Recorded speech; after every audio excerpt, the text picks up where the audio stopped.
আত্মার ব্যথা ওষুধ দিয়ে সারানো যায় না। এটা শরীরের কোনো অঙ্গ না যেটা এক গ্লাস পানি খেয়ে কিংবা একটা পেইন কিলার খেয়ে ঠিক হয়ে যাবে। এই ব্যথা মানুষ বুঝে, ডাক্তার না। এই ব্যথা চোখে দেখা যায় না, কিন্তু বুকের ভিতরে এক এক দিন আগুন হয়ে পড়ে। আর সবচেয়ে ভয়ঙ্কর বিষয় কি জানেন? এই ব্যথা আপনি কাউকে দেখাতেও পারবেন না, বলতেও পারবেন না। কারণ সবাই জিজ্ঞেস করবে কি হয়েছে, আর আপনি বলবেন কিছু না, ঠিক আছে।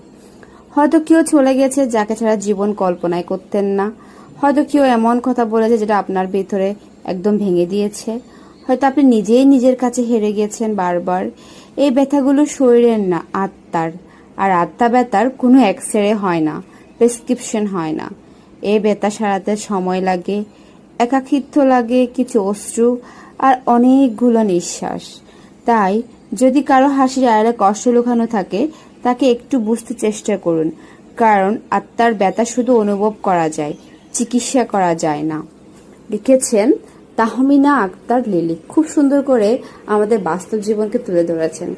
তাকে অসংখ্য ধন্যবাদ। এই কথাগুলো আমাদের সবারই মনে রাখা উচিত, সবার জন্য, মানুষ মানুষেরই জন্য।